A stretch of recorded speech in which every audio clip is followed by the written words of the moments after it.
Good afternoon. I'm here in the Vintage office, and I have an opportunity today to talk with Chaz Churchwell. Chaz was with Vintage in the first year to 2 years that we were planting, initially starting this. Chaz was unofficially the first summer pre-our launch in September 2008, the missions intern. And so Chaz helped us connect with this uptown community in a lot of unique ways. He was the one that sort of started some of the things that we did that first summer and got us to our launch and even that first year after that. And so Chaz has got an opportunity to come visit New Orleans today, and I've just asked him to talk a little bit about his time here with Vintage. And Chaz, just give us like a story about your time when you were serving here with Vintage and when you're connecting with the community in which this church family lives in.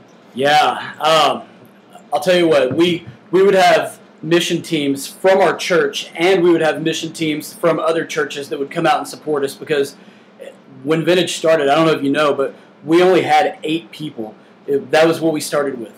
And so in our earliest days, we had other churches that were coming in, and they were investing in us, trying to reach the city of New Orleans to help restore it, not just physically, but spiritually. And there, I'll give you one specific incident, which was we had a team of about 60 people who were right there at the corner of Napoleon and Magazine, at just all 4 intersections right during rush hour, and we were giving out those free water bottles of Vintage water.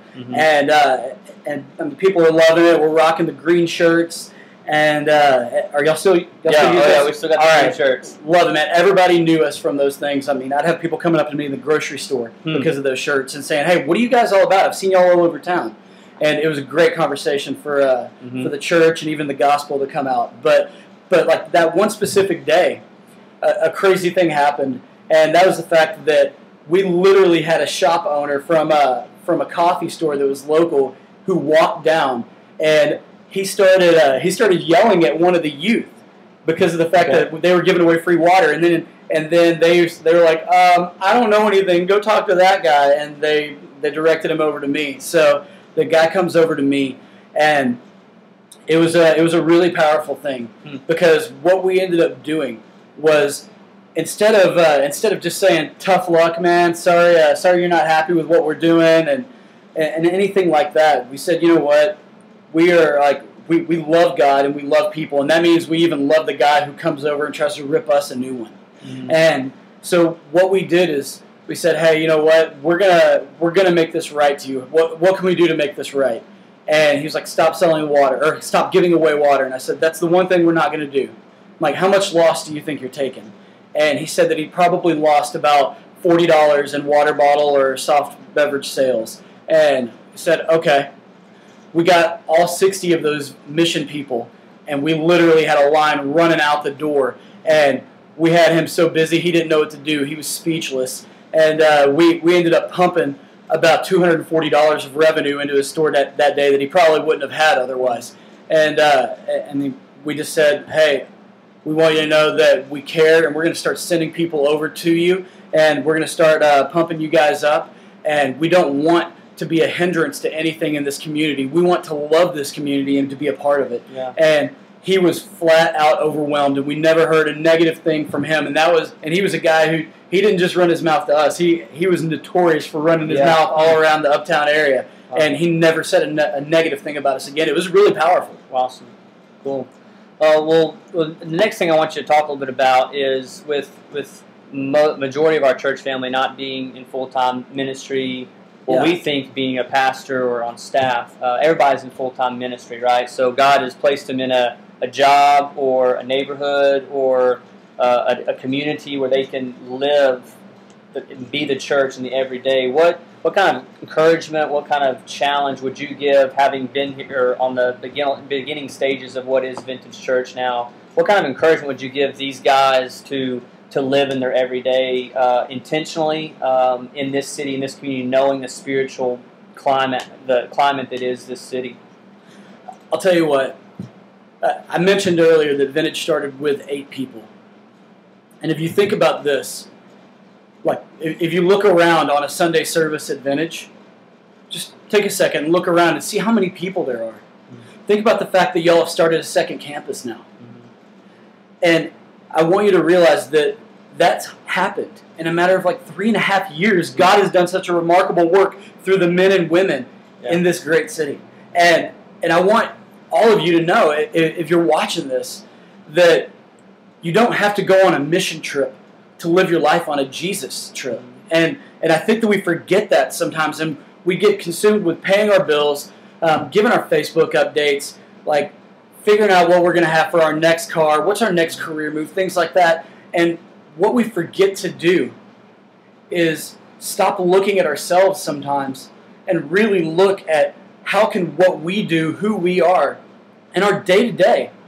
How can 5 minutes in any scenario really have an impact for the kingdom of God, for the building up of His church, building up of other people in this community. There are so many people around you that are hurting. There's so many people around New Orleans that are desperate for authentic community and love. And the reality is that if Vintage could just simply continue on the pursuit that it started with when it was raw, when it was pioneering, I can't even begin to imagine how many people would start falling in love with Christ for the very first time, discipleships that would start to happen, and just more missional communities developing out. And literally, as you're in Uptown, you have the ability to infect the entire city. You infect the entire city. What flows out of Uptown infects New Orleans. And you're going to choose. Are you going to infect this city with apathy or with the gospel?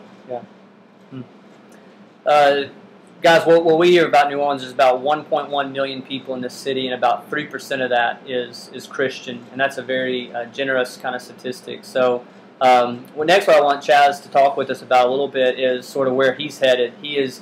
God's been calling him. He's been developing him over the last couple of years since moving out of New Orleans and into Texas. And Chaz has got a really great opportunity where God's leading him over the next couple of months. And that's one of the things I want him to share with us is where is God taking you? Give us an idea what you're headed to do, and where is that? Yeah, 6 years ago, God started working on my heart, and I am now going back into the city that God has called me to start a church in, which is San Diego, California. Church statisticians last year named San Diego as the second most resistant city to Christianity in the United States. And it's a really powerful thing to be able to, and a beautiful thing to be able to go back into this city. And we're starting a church that you can find out more about at our website, restoresandiegonow.com. Our big thing is that much like what Vintage was set up as and foundationed on, is the fact that we want and we exist to live for God, to love the city, and we want to share the world that a relationship with Christ and a deepening of that faith can start now, no matter where you are, and in conjunction with Jesus. That next step can start right now. And our whole thing is that we really want to have a vision for being a community that is gospel-centric, that's missional in everything that we do. Because if you don't have that, then lives aren't transformed. And we want to be we have a vision for life transformation through living for the life that God gives. Tell me a little bit about don't you have a particular community you're headed to? What's it like? What's the makeup, so we can just know more about where you're headed? Yeah, I'll tell you what. Just like if somebody said they were going to plant a church in New Orleans, you're like, well, what part? You go into Metairie, you go into Kenner, you go into Uptown, you go into CBD, like West Bank. Where are you going to be at? Not the West Bank. No, we love you, West Bank people. Don't they call it the best bank? Yeah, I remember that. Yeah. So the deal is that we're looking at two specific areas right now. We're actually looking at planning in the heart of downtown. There are 0 Protestant evangelical churches that are trying to be missional and reaching the city, and there's over 50,000 people living in the downtown just in high-rises. Wow. Kind of like if you imagine the CBD, but with a ton of people really living in it. Wow. We're looking at over 50,000 people, no evangelical churches. There's so much work to be done there.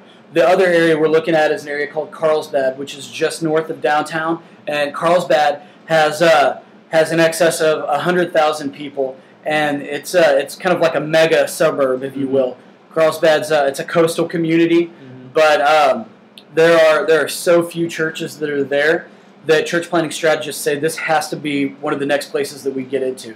So my wife and I are praying through that, and we're really trying to decide, can we raise a family in the heart of downtown? That's really, and if people could be praying for us on that, that would be huge. And we're trying to make that decision happen here within the next week over one area or the other.